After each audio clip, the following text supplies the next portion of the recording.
Basic algebra. Addition. Example. Add the two expression 7x plus negative xy plus 5xy squared and negative 2x plus 3xy plus negative 6xy squared. Group like terms in the same column. Add the like terms and indicate the addition of the unlike terms. 5xy squared plus negative xy plus 7x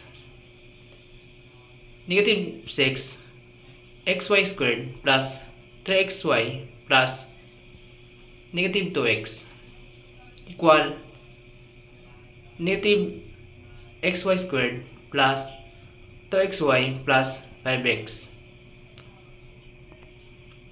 Proceed to subtraction. Example. Subtract the following expression. 4x squared plus 6x minus 15xy minus 9x squared minus x minus 2y plus 5y squared. Change the sign of each term in the subtrahend.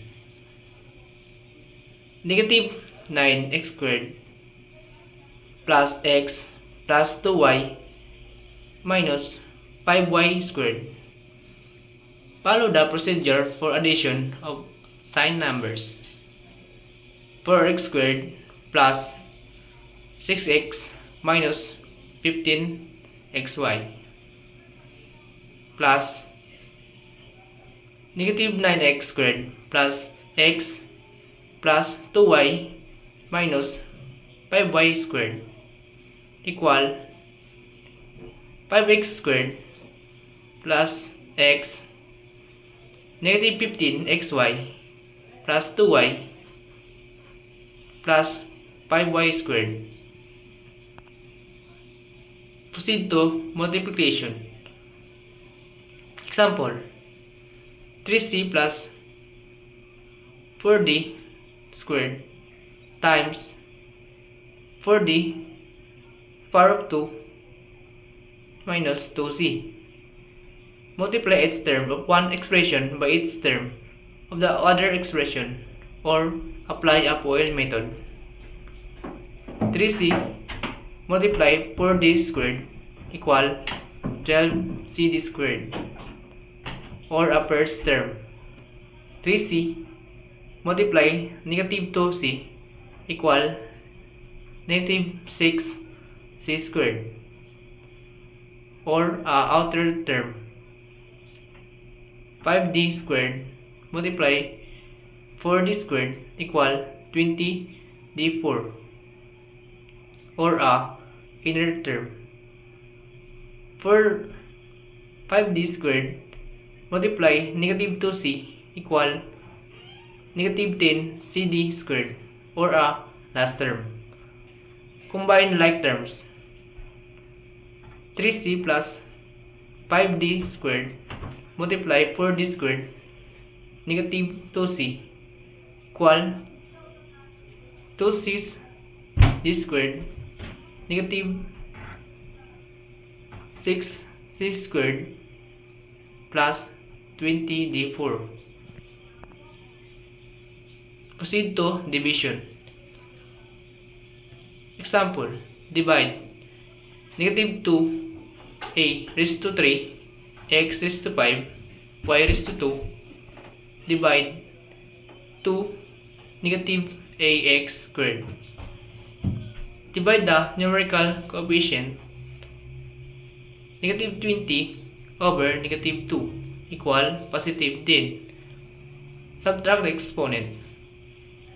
A cubed minus 1 equal a squared. X to the power of 5 minus 2 equal x cubed. Y squared minus equal y squared. Combine numerical and literal factors. Negative 20 a cube x raised to 5 y squared. Divide negative 2x squared equal 10 squared x raised to 3 y raised to 2. We are going to solve multiplication of polynomials. Number 1. Binomial to binomial. Apply a FOIL method. First, 2 times x, 2x squared, 2x times 5, positive 10x, negative 3 times x, negative 3x, negative 3 times 5, negative 15. So, copy the 2x squared, positive 10x minus 3x, positive 7x, copy the 15. This is the final answer.